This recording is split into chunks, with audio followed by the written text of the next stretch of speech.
Hello YouTube, my name's Sean Connors and welcome back to The Outsiders. I've been asked 5 brilliant questions by Andre C. Martinez, who's doing a fantastic series of videos asking various members of the RPG community some really tough questions, and without further ado I'm going to be responding to his 5 questions. But before I do, I think I better apologise for my voice. My voice feels quite low key. That's because I'm actually suffering at the moment. I'm not particularly well, and I'm not able to raise my voice or even put much emphasis into the words that I would normally do. So I apologise about that. But I felt it only right and fair that I try to give a reply to these questions today, before we get too close to Christmas. We're only 2 days away. But I thought I'd try and give a quick reply to him. So let's have a look at question 1 and try to answer that. Andre C. Martinez's first question evolves around, a would-be adventurer, a character that I played that survived the perilous quest. What was it, and what was the magical item that I recovered? Unfortunately, I haven't really played enough to really talk about any great memorable quests that I've been involved in. I've been involved in very short storylines, but the most memorable games come from the very earliest parts of the hobby when I first got into DMing. That very first session I sat down and I was playing a monk character and survived the Caves of Chaos, as I later found out, and survived, which was the key. Did I come out with any great treasures? No, but my life intact was good enough. And what it led on to was the greatest treasure of all, becoming a GM, which I did the very next week.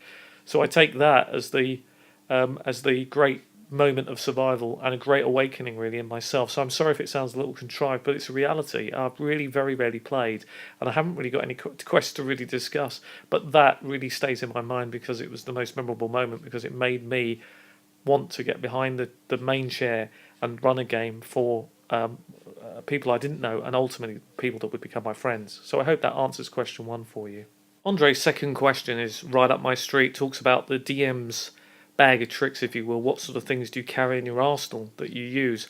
Oh, I don't think there isn't anything that I wouldn't dream of doing, Andre, to be honest.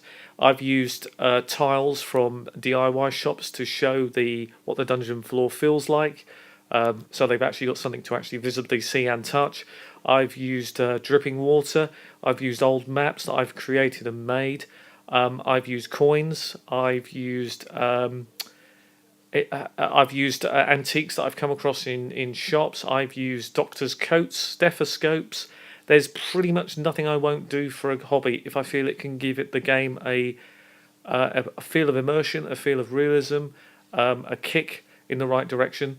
And I just always feel that this is one of the best things that you can do, is to put yourself out on a limb, take some chances and bring things into your game that you think will do something. It can be simple things that can make a huge difference. Being on board a ship, and that smell of salt water, that just can be very powerful.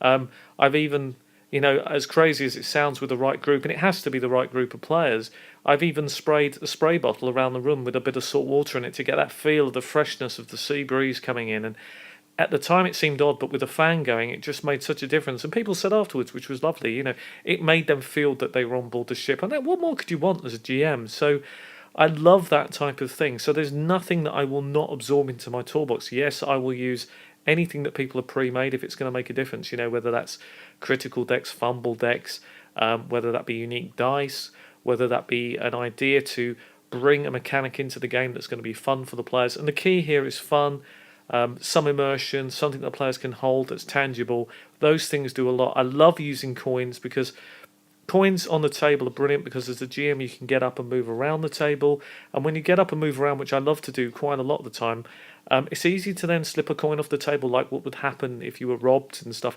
It's brilliant. And that's the same with when you see these cards, these Paizo do item cards and NPC cards. I think they're all brilliant. So those things I can't rate highly enough. So I think you can tell by the way I'm answering this question, there is nothing I will not consider in that bag of tricks. I'd like to think that my bag of tricks is incredibly deep, and I'd like to look at it as a multi-dimensional room that really has no boundaries.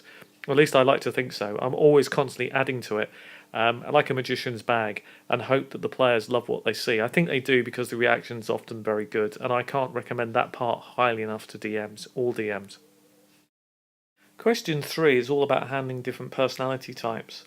And it's a very important aspect of gaming, particularly for GMs who are fairly new, who struggle to take command of scenarios and motivate players in a fair way, particularly with player types that are a bit difficult. What sort of advice would you give to do that? So I have done a number of videos on the various player types, and I'll put a link at the bottom of the video to let people find that, and that will help. But I'd like to add at this point that really this comes, it's all about, as an experienced GM, you set the boundaries, the platform for what you will accept in your games. And what I mean by that is you outline to a particularly an inexperienced group, people you don't know, what you're all about as a GM, what you expect, the type of game that they're going to find themselves in. Now, naturally, I don't start off with my, I don't start off with my most difficult game. What I tend to do is start off and find the level of the players that I have. What that means is that you sometimes have to, in the politest possible way, match the style of the players more often than actually them trying to match you. As a GM, there are more of them than there are of you. So you have to compromise a little bit on your style to fit in around the table with a group of players and give them the experience that they want. Now, there's a big difference between giving people exactly what they want and them being disruptive. So the key here is to make sure that you outline at the very beginning, as I've said, exactly what you expect, and then when the game begins, you'll match a little bit to what they like. So if they're the type of group that likes a lot of action, that's what they're going to get. If they're the type of group that likes a nice blend of stuff, brilliant. But what you want to ultimately do is take them from where they start as a GM on a personal journey. Now that might take 1, 2 or more campaigns together to get them to a point where they're more in tune with what you want. Because if you started off exactly the way you want to, you might lose some of the audience, because some of the player types may not actually enjoy the type of game that you want to run. And that again comes back to the very point of you need to set your expectations, and you need to make sure you talk to your players. Almost, it's like an interview in a nice way to your game, because it's pointless for them if they're joining a game which is not going to suit them, and equally if they're a type of player that's not going to suit what you're all about. But you're not doing this to be awkward, you're just being honest.